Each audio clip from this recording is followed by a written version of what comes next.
جو فتنہ اور ہندوستان ہیں ان کو انڈیا کی طرف سے سپورٹ مل رہی ہے، اور جو بنیان المرصوص آپریشن ہوئی تھی اس میں انڈیا کی بڑی ہزیمت ہوئی۔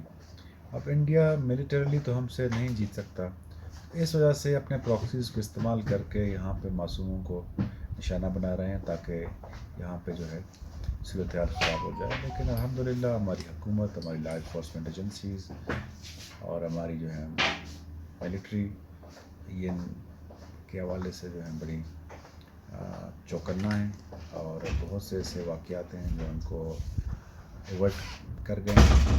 تو ان شاء اللہ تعالیٰ جو کلپریٹس ہیں ان کی بھی سرکوبی کی جائے گی، اور اس واقعات کے اسباب کے لیے تمام تر جو ہیں اقدامات کیے جائیں گے۔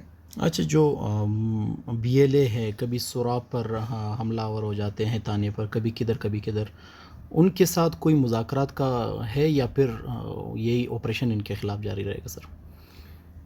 دیکھیں، فتنہ الہندوستان جو ہے وہ بیرونی ایجنڈے پہ قائم ہے، تو اس حوالے سے اس مسئلے کو جو ہے بڑی باریک بینی سے دیکھا جا رہا ہے۔ ہماری پروونشل گورنمنٹ، فیڈرل گورنمنٹ، ہماری لا انفورسمنٹ ایجنسیز، ہماری ملٹری، جتنے بھی اسٹیک ہولڈرس ہیں تو وہ اس کو دیکھ رہے ہیں اور کوشش کر رہے ہیں کہ دہشت گردی کا جو ناسور ہے اس کو اس پاک سرزمین سے جو ہے ختم کیا جائے۔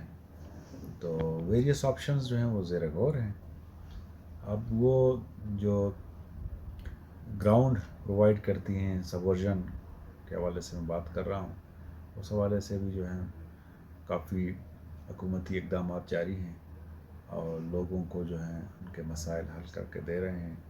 ڈیولپمنٹ کے فیز کو جو ہے وہ تیز کر رہے ہیں۔ فیڈرل گورنمنٹ بھی مرتبہ 25% federal B S D P کے جو ہیں وہ بلوچستان کو دے رہی ہے۔ پروونشل گورنمنٹ نے بھی اس دفعہ جو ہے اب ریکارڈ جو ہے ترقیاتی کام کرائے ہیں، اور بڑے پیمانے پر جو ہیں وہ فنڈز ڈسپرس ہوئے ہیں اور یوٹیلائز بھی ہوئے ہیں۔ تو لوگوں کو جو ہے ان کی بنیادی ضروریات اور سہولیات حکومت دے رہی ہے۔ تو ان شاء اللہ تعالیٰ جو دہشت گرد ہیں ان کا اس صوبے میں اور اس ملک میں اب کوئی گنجائش باقی نہیں رہا ہے۔